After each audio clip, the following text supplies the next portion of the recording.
നമസ്കാരം, എല്ലാവർക്കും rhythm and reflections എന്ന നമ്മുടെ യൂട്യൂബ് ചാനലിലേക്ക് വീണ്ടും സ്വാഗതം. കളം കാവൽ, മമ്മൂക്ക വില്ലനായിട്ടും വിനായകൻ നായകനുമായിട്ട് മാറിയ ജിതിൻ കെ ജോസ് സംവിധാനം ചെയ്ത കളം കാവൽ ഇന്നലെ പോയി കാണുകയുണ്ടായി. അതിൻ്റെ എക്സ്പീരിയൻസ് ആണ് നിങ്ങളോട് ഷെയർ ചെയ്യുന്നത് ഈ വീഡിയോയിൽ. ആ സിനിമയുടെ ഫസ്റ്റ് ലുക്ക് പോസ്റ്റർ ഇറങ്ങിയ സമയം തൊട്ട് നമുക്കറിയാം അല്ലേ, ഒരു വളരെ രാക്ഷസീയമായിട്ടുള്ള ഒരു ടോക്സിക് വില്ലൻ്റെ ഒരു തീം നമുക്ക് നൽകിക്കൊണ്ടാണ് കളം കാവൽ എന്ന ഫസ്റ്റ് ലുക്ക് പോസ്റ്റർ തന്നെ ഇറങ്ങിയത്. ആ ഒരു ക്യാരക്ടർ ഓൾറെഡി നമുക്ക് അഭിനയിച്ച് പോയിട്ടുണ്ട്. നിങ്ങൾ പാലേരി മാണിക്യം, ഒരു പാതിരാ കൊലപാതകത്തിൻ്റെ കഥ, ആ ഫിലിമിൽ മുരിക്കിൻ കുന്നത്ത് കുഞ്ഞഹമ്മദ് ഹാജി എന്നൊരു ക്യാരക്ടറായിട്ട്, അതുപോലെ ഖാലിദ് റഹ്മാൻ എന്ന് പറഞ്ഞൊരു ക്യാരക്ടറായിട്ടും അദ്ദേഹത്തിൻ്റെ ട്രിപ്പിൾ വേഷമായിരുന്നു. ഏറ്റവും ടോക്സിക് ആയിട്ടുള്ള ഒരു ഗ്രേഡ് കൂടിയതും കുറഞ്ഞുമായിട്ടുള്ള 2 വില്ലൻ കഥാപാത്രങ്ങളെ അദ്ദേഹം അതിൽ അവതരിപ്പിച്ചിട്ടുണ്ട്. എന്നെ ഏറ്റവും കൂടുതൽ ആകർഷിച്ച ഒരു വില്ലൻ കഥാപാത്രങ്ങളിലൊന്നാണ് ആ ഒരു ക്യാരക്ടർ എന്ന് പറയുന്നത്. ആ ഒരു ടോക്സിക് വില്ലനിസം ആണോന്ന് വെച്ചാൽ ഇതിൽ അത്രയും ടോക്സിക് ആയിട്ടല്ല. നിങ്ങൾ കേട്ടിട്ടുണ്ടാകും, സയനൈഡ് മോഹൻ എന്ന് പറഞ്ഞ ആളുടെ ക്രിമിനലിൻ്റെ കഥയും ത്രെഡും ഇതിനകത്തേക്ക് എടുത്തിട്ടുണ്ട്. അതിനെക്കുറിച്ച് അറിയാത്തവരുണ്ടെങ്കിൽ അത് ഈ സിനിമ വന്നതിന് ശേഷം കാണുന്നതാണ് നല്ലത്. ഏറ്റവും വലിയ പ്രത്യേകത എന്താണെന്ന് വെച്ച് കഴിഞ്ഞാൽ, ഇങ്ങനെ ഒരു ചിത്രത്തിൽ പ്രത്യേകിച്ച് സ്ത്രീ വിഷയവുമായിട്ട് ബന്ധപ്പെട്ട് ഒരുപാട് കാര്യങ്ങൾ ഇതിൽ കവർ ചെയ്ത് പോകുന്നുണ്ട്. ഇവിടെ ഒന്നും ഒരു തരത്തിലുള്ള മോശമായിട്ടുള്ള, സ്ത്രീകളെ മോശമായിട്ട് ചിത്രീകരിക്കുക, അതായത് വൾഗറായിട്ട് എക്സ്പോസ് ചെയ്തിട്ടുള്ള സീനുകളോ അതൊന്നും ആവശ്യമില്ലാതെ ഇതിൽ കുത്തി നിറച്ചിട്ടില്ല എന്നൊരു വലിയൊരു കാര്യമാണ്. ആ സ്ക്രിപ്റ്റ് ഡിസർവ് ചെയ്യുന്ന കുറച്ച് സീൻസ് ഉണ്ട്. അത് ഏറ്റവും മാന്യമായിട്ടാണ് ജിതിൻ കെ ജോസ് എടുത്തിരിക്കുന്നത്. തമിഴ്നാട്, തിരുവനന്തപുരം ആ ബോർഡറിലൊക്കെ നടക്കുന്ന കഥകളാണ്. അപ്പോൾ ആ ഒരു തമിഴ്നാട്, അതിൻ്റെ ആ സഹ്യപർവ്വതങ്ങളൊക്കെ പോകുന്ന ഫ്രെയിംസൊക്കെ നല്ല രസമാണ് അതൊക്കെ കണ്ടിരിക്കാനും. ഒരു തിയേറ്ററിക്ക് നല്ല രസമുണ്ട് അത് കണ്ടുപോകാനും. കൃഷിസ്ഥലങ്ങൾ, പിന്നെ മോളിൽ കൂടെയുള്ള വ്യൂസൊക്കെ നല്ല രസമാണ് ആ ഫ്രെയിംസൊക്കെ എടുത്ത് വന്നേക്കുന്നത്. അതും കൊള്ളാം. പിന്നെ ഉണ്ട് ഒരുപാട് കാര്യങ്ങൾ. ഇതിൽ ഏറ്റവും മെയിൻ കാര്യങ്ങൾ എല്ലാവരും പറഞ്ഞു കഴിഞ്ഞ കാര്യമാണ് അല്ലേ, മമ്മൂക്കയുടെ വില്ലനിസം. അത് അദ്ദേഹത്തിൻ്റെ കൊടുത്തിരിക്കുന്ന ജോലി വളരെ ഡീസൻ്റായിട്ട് ചെയ്തു വെച്ചിട്ടുണ്ട്, ഏറ്റവും ഡീസൻ്റായിട്ട് ചെയ്തു വെച്ചിട്ടുണ്ട്. വിനായകൻ്റെ ഒരു പുതിയൊരു പകർന്നാട്ടം, അതും നല്ല. വിനായകൻ്റെ ഒരു ഇൻ്റർവ്യൂവിൽ കണ്ടു, അദ്ദേഹത്തിനെ ശരിക്കും വളരെ ഡിസിപ്ലിൻഡ് ആക്കി പറയുന്ന സ്ഥലത്ത് സ്റ്റാർട്ടിലും കട്ടിലും ഡയറക്ടറിൻ്റെ കൃത്യം ഡയറക്ഷൻ അനുസരിച്ച് തന്നെ മൂവ് ചെയ്യാനാണ് വിനായകനെ അങ്ങനെ മോൾഡ് ചെയ്തു എന്ന് അദ്ദേഹം തന്നെ പറഞ്ഞിരുന്നു. അത് കൃത്യമായിട്ട് അനുസരിച്ച് ചെയ്തിട്ടുണ്ട്. ഈ സിനിമയുടെ നായകൻ ശരിക്കും വിനായകനാണ്. ഇപ്പം മമ്മൂക്കനെ എല്ലാവരും പുകത്തിൻ്റെ ഒപ്പം പലരും വിനായകനെ പലരും മറന്നു പോയുന്നുണ്ട്. കാരണം അത്രയും സൂപ്പർബായിട്ട് ആ ക്യാരക്ടറിനെ കൊണ്ടുപോയിട്ടുണ്ട്. വിനായകൻ അദ്ദേഹത്തിൻ്റെ നമുക്കറിയാം അദ്ദേഹത്തിൻ്റെ ഒരു മൊത്തത്തിലുള്ളൊരു ഒരു ഓറ എങ്ങനെയാണ്. അതിൽ നിന്നുകൊണ്ട് വേറൊരു സ്ട്രെച്ചിങ് ആണ് ചെയ്തേക്കണേ. ഒരു കുടുംബസ്ഥനായിട്ട് കാണുന്ന വിനായകനെ കയറി കുറച്ചു നേരം കാണാം. കുടുംബസ്ഥനാണെങ്കിലും അദ്ദേഹത്തിൻ്റെ ഉള്ള ആ ഒരു ഭയങ്കര ഒരു എക്സ്ട്രീം ട്രിഗറുള്ള ഒരു ക്യാരക്ടറും കൂടിയാണ് വിനായകൻ. ഒരു അച്ഛനിൽ നിന്നൊരു വില്ലനിലേക്ക് ചെറിയൊരു ഭാവമാറ്റം കാണിക്കുന്ന ചെറിയൊരു ഷോട്ടുണ്ട് സെക്കൻഡ് ഹാഫിൽ. അത് നല്ല മനോഹരമായിട്ട് ചെയ്ത് വെച്ചിട്ടുണ്ട്. അങ്ങനത്തെ ചില സട്ടിലായിട്ട് ചില കാര്യങ്ങൾ നല്ല രീതിയിൽ അദ്ദേഹം ചെയ്തു പോയിട്ടുണ്ട്. ഇത് ചെയ്തിരിക്കുന്ന വിനായകന് ആണ് ഫസ്റ്റ് എനിക്കൊരു സല്യൂട്ട് കൊടുക്കാൻ തോന്നുന്നത്. അദ്ദേഹം നന്നായിട്ട് തന്നെ അത് ചെയ്തു വെച്ചിട്ടുണ്ട്.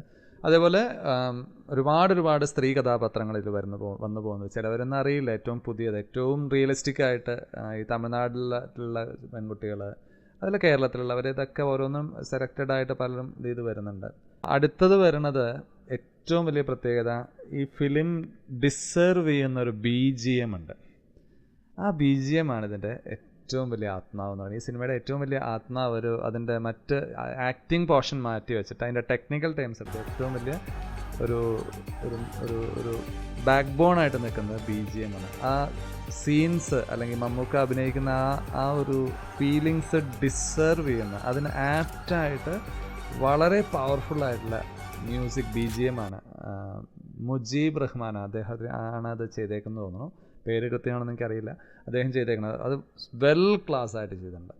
അത് കേൾക്കാൻ വേണമെങ്കിൽ നമുക്ക് തിയേറ്ററിൽ പോയി ഇത് ചെയ്യാം. അങ്ങനത്തെ ഒരു എക്സ്പീരിയൻസ് ആയിരുന്നു. അത് നല്ല രസമാണ് അതിൽ കേൾക്കുമ്പോൾ. അത് ചില സീൻസൊക്കെ ഈ BGM കൊണ്ട് തന്നെ ശരിക്കും നന്നായിട്ട് പവർഫുള്ളായിട്ട് കയറിപ്പോയിട്ടുണ്ട്. ഇനി ഇതിൽ സാധാരണ ഇൻവെസ്റ്റിഗേഷൻ ത്രില്ലേഴ്സൊക്കെ കാണുമ്പോൾ അതിൽ ഒരുപാട് ഗിമ്മിക്സും ഗൂസ് ബംസും അൺറിയലിസ്റ്റിക് ആയിട്ടുള്ള പല ടോൺസൊക്കെ ഉണ്ടാവും അല്ലേ. ഇത് പരമാവധി റിയലിസ്റ്റിക് ആക്കിയാണ്, ഒരു ഭയങ്കരമായിട്ട് റിയലിസ്റ്റിക് ആക്കി മാറ്റിയിട്ടുണ്ട്. അതിൻ്റേതായിട്ടുള്ള ചെറിയ ഡ്രോബാക്സ് ഉണ്ട്. കാരണം ഇതിൽ പറഞ്ഞല്ലോ നേരെ തുടങ്ങുന്നത് തന്നെ മമ്മൂട്ടിയിലേക്കൂടെയാണ് സ്റ്റാർട്ട് ചെയ്യുന്നത് തന്നെ. ഒരു കുടുംബസ്ഥനായിട്ടുള്ള മമ്മൂട്ടിയാണ് ഇതിൽ. അതിൽ നിന്ന് അദ്ദേഹത്തിൻ്റെ വേറൊരു ഷെയ്ഡിലേക്ക് ഇങ്ങനെ പരകായ പ്രവേശം ചെയ്ത് പോകുന്നതാണ്. അങ്ങനെ പോണു. പിന്നെ നമ്മൾ കാണുന്നോട്ടെ ഒരു കേസ് വരണു, പോലീസിന് തലവേദന വരണു. ഇതിനിടയിൽ ബിനു പപ്പൻ എന്ന് പറഞ്ഞാൽ അറിയാമല്ലോ. അപ്പോൾ അദ്ദേഹം ഇതിൽ ഒരു ലീഡിങ് റോളിലുണ്ട്. അദ്ദേഹത്തിൻ്റെ ഒരു കീഴിലാണ് ഈ വിനായകനും മറ്റുള്ളവരൊക്കെ കേസ് അന്വേഷണം നടത്തുന്നത്. അത് സാധാരണ നമ്മൾ കണ്ടേക്കുന്ന പോലെ ഒരു മേലുദ്യോഗസ്ഥനും കീഴുദ്യോഗസ്ഥനായിട്ട് ഭയങ്കരമായിട്ട് ഫയർ ചെയ്യുക, കളിയാക്കുക, ഹ്യൂമിലിയേറ്റ് ചെയ്യുക, ഇതൊക്കെ നോർമലി നമ്മൾ 90s കിഡ്സിലൊക്കെ കണ്ടെങ്കിൽ പല ഫിലിംസിലും കാണാം അല്ലേ. ഈഗോ ക്ലാഷ് ഇതൊന്നുമില്ല. ഇത് ആ ഒരു സിറ്റുവേഷൻ അനുസരിച്ച് തന്നെ ബിജു പപ്പൻ ഓരോന്ന് പറഞ്ഞു കൊടുക്കുകയാണ് വിനായകനെ. ചില സമയത്ത് വിനായകൻ പതർന്ന് കാണുമ്പോൾ, ആ ക്യാരക്ടർ പതർന്ന് കാണുമ്പോൾ അയാളെ ഒന്ന് ക്രിട്ടിസൈസ് ചെയ്യാൻ നോക്കുന്നുണ്ട്. അതേപോലെ തന്നെ അദ്ദേഹത്തിന് എന്ത് ചെയ്യാനുണ്ട്, ഉയർത്താൻ തോന്നുന്നുണ്ട്. ആ ക്യാരക്ടർ അങ്ങനെയാണ്, നല്ല രീതിയിൽ അത് പ്ലേസ് ചെയ്തിട്ടുണ്ട്. ഒരു വലിയൊരു പ്രത്യേകത ഈ ഒരു ക്യാരക്ടർ, ഈ ഒരു പോസ്റ്റർ നമ്മൾ കണ്ടിട്ടുണ്ടാവും അല്ലേ. ഈ ഒരു പോസ്റ്റർ കാണിച്ച ഒരു ഹൈപ്പ് നമ്മുടെ ഉള്ളിൽ കയറി വന്നു. എൻ്റെ ഉള്ളിലൊക്കെ ശരിക്കും വന്നത് ആ മുരുക്കിൻ കുന്നത്ത് കുഞ്ഞഹമ്മദ് ഹാജി പാലേരി മാണിക്യത്തിലെ ആ വില്ലനെ കടത്തി വെട്ടുന്ന ഒരാൾ വരണമെന്നായിരുന്നു എൻ്റെ മനസ്സ് പറഞ്ഞിരുന്നത്. മേ ബി ആ ക്യാരക്ടർ, ആ പോസ്റ്റേഴ്സും അതൊക്കെ കണ്ടതിൻ്റെ ആയിരിക്കാം. അത്രയും എനിക്ക് പ്രതീക്ഷിച്ചു പോയതുകൊണ്ടായിരിക്കും അത്രയും എനിക്ക് ആ മനസ്സിലുണ്ടായ പ്രതീക്ഷ അനുസരിച്ച് കിട്ടിയില്ല എന്നുള്ളത് സത്യമാണ്.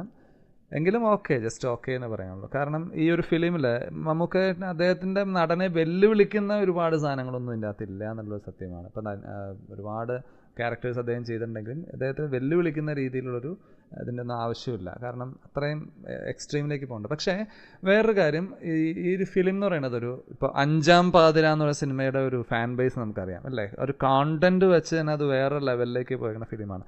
അതേപോലെ ഉയരാൻ സാധ്യതയുള്ളൊരു പടമാണിത്. അത് കുറച്ചും കൂടി ഒന്ന് മോൾഡ് ചെയ്തിരുന്നുണ്ടെങ്കിൽ നമുക്കൊരു അഞ്ചാം പാതിര പോലെ ശരിക്കും നമുക്ക് എന്നും ഓർത്തിരിക്കാൻ പറ്റുന്ന ഒരു പവർഫുള്ളായിട്ടുള്ള സാധനമായിട്ട് വേറെ രീതി കോണ്ടന്റ് കൊണ്ട് തന്നെ പവർഫുള്ളായതിനത്.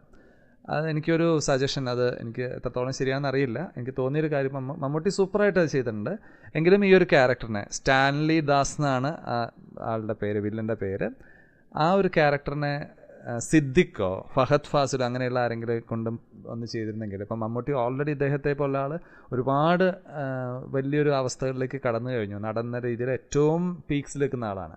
പക്ഷേ സിദ്ദിഖിലോ ഫഹദിലോ ഒക്കെ ഇങ്ങനത്തെ ഫഹദിൽ കുറച്ചുകൂടെ കണ്ട, സിദ്ദിഖിനെയാണ് കുറച്ചുകൂടെ എനിക്ക് മനസ്സിൽ വന്നത്. കാരണം അദ്ദേഹം അത് ചെയ്ത വേറൊരു റേഞ്ചുള്ളൊരു വില്ലനെ നമുക്ക് കാണാമായിരുന്നു. പല വില്ലന്മാരെയും ചെയ്തിട്ടുണ്ടെങ്കിലും ഇതൊരു അസാധ്യമായിട്ട് കാണാൻ പറ്റുമായിരുന്നു. ഇത് വേറൊരു റൂട്ട് പറഞ്ഞാണ് കേട്ടോ. ഒരിക്കലും അത് മമ്മൂക്ക ചെയ്തതിന് നെഗറ്റീവായിട്ടല്ല, അദ്ദേഹം നല്ല ഡീസൻ്റായിട്ട് ചെയ്തു വെച്ചിട്ടുണ്ട്. ഇങ്ങനെ ഒരു സാധ്യതയും കൂടി ഉണ്ടായിരുന്നു എന്ന് പറഞ്ഞാണ്. ഒക്കെ സാധാരണ ത്രില്ലർ ഫിലിം കാണാൻ പോകുന്ന ഒരു എക്സ്പെക്റ്റേഷൻ വെച്ച് പോകരുത്. കാരണം ഇതിൽ ശരിക്കും ശ്രദ്ധയോടെ കണ്ടിരുന്നാലേ പല കാര്യങ്ങളും മനസ്സിലാവുകയുള്ളൂ. അതായത് 2005 നടക്കുന്ന കഥയാണ്.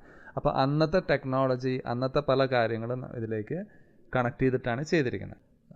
ഈ സിഗരറ്റ് സ്മോക്കിംഗ് അത് എല്ലാ നായകനും വില്ലനും ഒക്കെ മാസ് ഫോമിലേക്ക് കാണിക്കാൻ ഉപയോഗിക്കുന്ന ഒരു ഷോട്ടാണ് അല്ലേ. പഴയ കാലത്ത് ഇതേപോലെ തന്നെ സിഗരറ്റ് ഭാർഗവി നിലയം എന്ന് പറഞ്ഞ സിനിമയിൽ മധു അദ്ദേഹം ഇതേപോലെ ഒരു സിഗരറ്റ് അല്ലെങ്കിൽ ബീഡി വലിച്ചിട്ട് ഇങ്ങനെ ഒരു പബ്ലി ചെയ്യുന്ന ഒരു സംഭവം കാണിക്കുന്നുണ്ട്. അത് ഒരുപാട് ഫിലിംസിൽ ഇങ്ങനെ ഉണ്ട്. അപ്പോൾ അത് പലയിടത്തും ഒരുപാട് റിപ്പീറ്റ് ചെയ്ത പോലെ തോന്നി. ചെറിയൊരു ട്വിസ്റ്റുകളൊക്കെ ഉണ്ടെങ്കിൽ നന്നായിരുന്നു തോന്നി. കാരണം ഇത് കുറച്ചും കൂടെ അങ്ങനത്തെ കുറച്ച് കാര്യങ്ങളിൽ കുറച്ചൊരു അൺറിയലിസ്റ്റിക് ഗെയിംസ് വേണമെന്ന് പറയാം. എന്നാൽ അങ്ങനത്തെ കുറച്ച് കാര്യങ്ങൾ ഇതിൻ്റെ അകത്ത് ആഡ് ചെയ്യേണ്ടതായിരുന്നു തോന്നി. കാരണം ഇതിപ്പം ഏറ്റവും ഒരു ഫ്ലാറ്റ് മോഡിലാണ് പോണത്. അത് അതിൻ്റെ പേസിലനുസരിച്ച് ആസ്വദിക്കാൻ എല്ലാവർക്കും എത്രത്തോളം പറ്റുമെന്ന് എനിക്കറിയില്ല. എനിക്ക് ഓക്കെ ആയിരുന്നു. അതിങ്ങനെ ഇതുപോലെയാണ് പോകുന്നത്.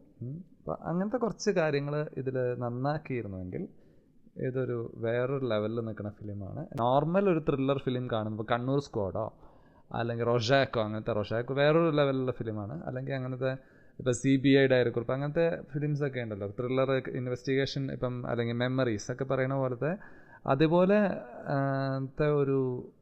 ഇത് പ്രതീക്ഷിച്ച് പോകരുത്. മമ്മൂട്ടിയുടെ ഒരു ഡിഫറെൻറ്റ് പരീക്ഷണം നമുക്ക് കാണാൻ പോകാം. ആദ്യ അവസാനം മമ്മൂട്ടിയുടെ പല മാനറിസംസ് നമുക്ക് കാണാൻ പോകാം. പിന്നെ ലാസ്റ്റ് ആകുമ്പോൾ നമ്മുടെ ഉള്ളിൽ ഇദ്ദേഹമൊക്കെ ഇങ്ങനെ പറഞ്ഞത്, നമ്മുടെ ഉള്ളിൽ ഇങ്ങനെ പൂർണ്ണമായിട്ട് പതിഞ്ഞിരിക്കുന്ന ഒരാളാണ് മമ്മൂട്ടിയെ പോലുള്ള മഹാനടന്മാർ. അപ്പോൾ അവരിടിമേടിക്കണം, അവർ വില്ലൻ ഭാവത്തിൽ അടിക്കുകയും ചവിട്ടുകയൊക്കെ ചെയ്യുമ്പോൾ അത് നമ്മുടെ ഉള്ളിലും കൊള്ളും. കാര്യം അയാളൊരു ടോക്സിക് വില്ലനാണെങ്കിലും ലാസ്റ്റ് പോർഷൻ ആകുമ്പോഴും നമുക്ക് മമ്മൂട്ടീനെ ചവിട്ടുന്ന കാണുമ്പോൾ മമ്മൂക്കാനെ ചവിട്ടുന്ന കാണുമ്പോൾ എന്താ എന്നാൽ അത്രയും വേണോ എന്നുള്ളത് ഇപ്പോഴും തോന്നും. എനിക്കറിയില്ല, എല്ലാവർക്കും തോന്നുന്നറിയില്ല, എനിക്കങ്ങനെ തോന്നി, അത് പറഞ്ഞു എന്നുള്ളൂ. അങ്ങനെ ഒരു സംഭവം ഒരു ഇതായിട്ട് തോന്നി. ബട്ട് അത് ആ ക്യാരക്ടറിൻ്റെ അത് ആ ഒരു പരീക്ഷണം ഈ പ്രായത്തിൽ ചെയ്യാൻ കാണിച്ച അദ്ദേഹത്തിൻ്റെ ഒരു മനസ്സിന് ബിഗ് സല്യൂട്ട്. നമുക്കൊരു ഒരു decent movie, one time watchable decent movie നമുക്ക് എക്സ്പീരിയൻസ് ചെയ്യാൻ കഴിയും. ഓക്കെ, ഇങ്ങനെ കുറച്ച് കാര്യങ്ങളാണ് എനിക്ക് ഇത് കണ്ടപ്പോൾ ഫീൽ ചെയ്തത്. ചിലപ്പോൾ നിങ്ങൾക്ക് യോജിപ്പുണ്ടാവാം, ചിലപ്പോൾ വിയോജിപ്പുണ്ടാവാം. ഞാൻ എൻ്റെ ഒരു പ്രതികരണമാണ് പറഞ്ഞത്. എന്തായാലും ഒരു കാര്യം മനസ്സിലാക്കുക, ഒരുപാട് ആൾക്കാരുടെ ഒരുപാട് വർഷത്തെ അല്ലെങ്കിൽ ഒരുപാട് മാസങ്ങളുടെ അശ്രാന്ത പരിശ്രമമാണ് ഒരു ഫിലിം എന്ന് പറയുന്നത്. അതൊരു ഷോർട്ട് ഫിലിം എടുക്കുമ്പോൾ ഉണ്ടാവുന്ന നമുക്കറിയാം, ഷോർട്ട് ഫിലിം എടുക്കുമ്പോൾ ഉണ്ടാവുന്ന ബുദ്ധിമുട്ട് എത്രയാണെന്ന് അനുഭവിച്ചവർക്കറിയാം. ഒരു ഫിലിം അത്രയാക്കി കൊണ്ടുവരാനുള്ള ബുദ്ധിമുട്ട്, പാട്. ചെറിയൊരു ഡോക്യുമെൻ്ററി, ചെറിയൊരു സാധനം യൂട്യൂബ് വീഡിയോനെ എഡിറ്റ് ചെയ്യുമ്പോൾ എത്രത്തോളം പാടാന്ന് നമുക്കറിയാം അല്ലേ. അപ്പോൾ എപ്പോഴും ഈ ഇൻഡസ്ട്രിയിൽ ഒരുപാട് ആൾക്കാർ അവരുടെ ഭക്ഷണം, അവരുടെ വരുമാനമൊക്കെ ഇൻഡസ്ട്രിയാണ്. അപ്പോൾ നല്ല പരീക്ഷണങ്ങൾ വരുമ്പോൾ നമ്മളെല്ലാവരും തിയേറ്ററിൽ തന്നെ പോയി കണ്ട് അത് വിജയിപ്പിക്കുക എന്നുള്ളത് വലിയൊരു കാര്യമാണ്. പ്രത്യേകിച്ച് മമ്മൂക്കയെ പോലെ ഇത്രയും ഡിഫറെൻ്റ് ആയിട്ടുള്ള പരീക്ഷണം നടത്തുമ്പോൾ എല്ലാവരും അത് സമയം ഉള്ള അനുസരിച്ച് നിങ്ങൾ തിയേറ്ററിൽ തന്നെ പോയി കാണുക. അതിനുള്ളതുണ്ട്, ആ BGM ഉൾപ്പെടെ എല്ലാം കാണുമ്പോൾ ഇത്രയും വലിയ സ്ക്രീനിൽ, പ്രത്യേകിച്ച് ഇത്രയും വലിയൊരു അസുഖത്തിനെ വിജയിച്ചുകൊണ്ട് വലിയൊരു രോഗത്തിനെ അതിജീവിച്ച് അദ്ദേഹം നമ്മുടെ മുമ്പിലേക്ക് വരുമ്പോൾ നമ്മൾ രണ്ട് കൈ നീട്ടി സപ്പോർട്ട് ചെയ്യേണ്ടതാണ് ഈ ഒരു ഫിലിമിനെ. അപ്പോൾ എല്ലാവരും പോയി കാണുക. ഇത്രയാണ് എനിക്കിത് പറയാനുള്ളത്. മറ്റൊരു വീഡിയോ ആയിട്ട് നമുക്ക് പിന്നീട് കാണാം. Okay, thanks.